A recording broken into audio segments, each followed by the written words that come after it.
అర్చనకి ఏంటి ఇంత గ్యాప్ ఎందుకు వచ్చింది, అసలు ముంబై వెళ్ళాల్సిన పరిస్థితి ఎందుకు వచ్చింది? ముంబై వెళ్ళారు కదా, ఇప్పుడు కంప్లీట్గా షిఫ్ట్ అయ్యారు. ఏంటి ఆ పరిస్థితులు ఎందుకు వచ్చాయి, అక్కడ ఎలా ఉంది?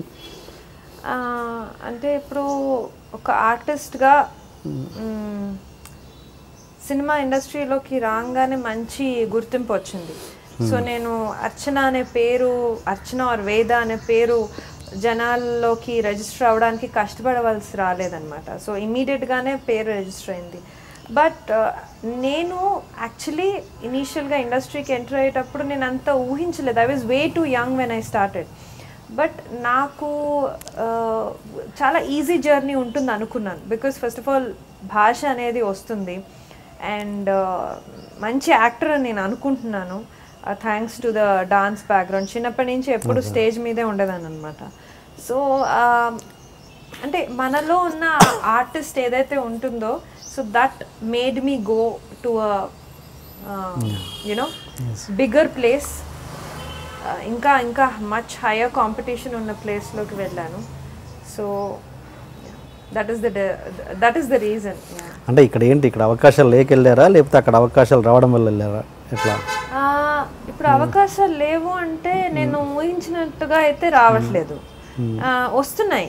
There is liking. బట్ అంత నేను నాకున్న పొటెన్షియల్కి, నాకున్న ఆ కేపబిలిటీస్కి నువ్వు ఇలా అలా చిన్న చిన్నగా ఇస్తే అది నాకు ఎలా తృప్తి పడతాను నేను? సో నేను చాలా రెస్ట్లెస్ అయిపోయేదాన్ని. నేను చాలా వెయిట్ చేశాను.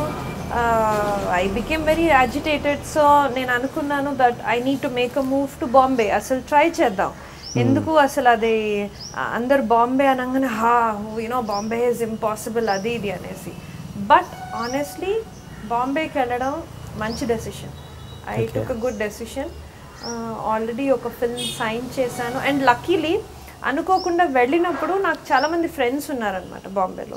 సో అనుకోకుండా మా ఫ్రెండ్ తను నా ఫొటోస్ ప్రొడక్షన్ హౌస్కి పంపించడం అండ్ వాళ్ళు నన్ను కలవడం జరిగింది. డైరెక్టర్ కలవంగానే హీ సెడ్, అర్చన నేను మా క్యారెక్టర్ నిన్ను మా క్యారెక్టర్లో చూసుకుంటున్నాను అని అన్నారు. నీకు ఓకేనా అన్నారు. I was like really happy. And చాలా మంచి performance driven role. And yeah ah shooting almost completed. And yeah మన ఈ 2017 మిడ్లో బయటకు వస్తుంది ఫిల్మ్. Okay okay. ఎవరు డైరెక్టర్, ఎవరు హీరో ఎవరు? అంటే ఇప్పుడే I can't talk it out. But yeah there is another film also. అది నేను ఈ మంత్లో సైన్ చేస్తాను. ఓకే. అంటే ఇక్కడ అన్నారు కదా, ఇక్కడ చిన్న చిన్న నాకు ఫీడింగ్, చిన్న చిన్న అవకాశాలు ఇస్తే ఎలా సరిపోద్ది నాకు అని. అంటే అంటే ఎలా అనుకుంటారు అవకాశాలు? అంటే మీరు అంటే ఏమో వాళ్ళకి డైరెక్టర్లకి మీ పర్ఫార్మెన్స్ నచ్చలేదేమో, లేకపోతే మీ యాటిట్యూడ్ నచ్చలేదేమో, లేకపోతే మీ ఏదో రకరకాల కారణాల వల్ల మిమ్మల్ని తీసుకోకపోయి ఉండొచ్చు కదా. ఆ యాంగిల్ ఎందుకు ఆలోచించానండి. అందుకే ఇన్ని ఏళ్ళు నేను తెలుగు అనే పట్టుకొని ఉన్నాను. నా భాష, నా mother tongue Telugu. So Telugu సినిమాలు నేను చిన్నప్పటి నుంచి,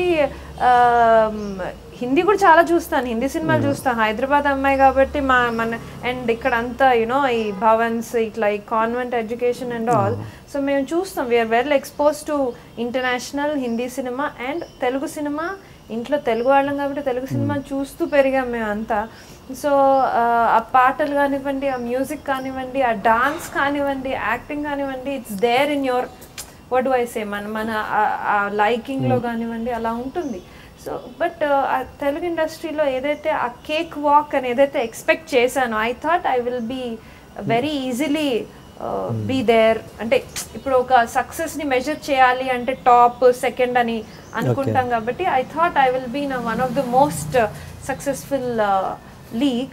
బట్ ఆ పాపులారిటీ వచ్చింది, people like me. But industry నన్ను అంత హోల్ హార్టెడ్గా నన్ను okay Archana has that potential అని నాకు అది ఆ ప్లాట్ఫామ్ ఇవ్వట్లేదు. సో నేను చేశాను, ఫిల్మ్స్ చాలా చేశాను. బట్ యునో ఆ సాటిస్ఫాక్టరీ లెవెల్లోకి రావట్లేదు. సో నాకు వచ్చిన ప్రతి ఫిల్మ్ నేను అట్మోస్ట్ కన్విక్షన్తో చేశాను. కొన్ని గుడ్ చాయిసెస్, కొన్ని రాంగ్ చాయిసెస్. నాకు ఫిల్మ్ ఇండస్ట్రీ బ్యాక్గ్రౌండ్ నుంచి కాదు నేను. So you know simple traditional you know Telugu family. So ఏ సబ్జెక్ట్స్ చూస్ చేసుకోవాలి అవన్నీ you know. So I learned with my own falls. నేను నా మిస్టేక్స్ తోటి నేను నేర్చుకున్నాను ఇలా చేయకూడదు అని. So please subscribe to I dream. please subscribe for more videos.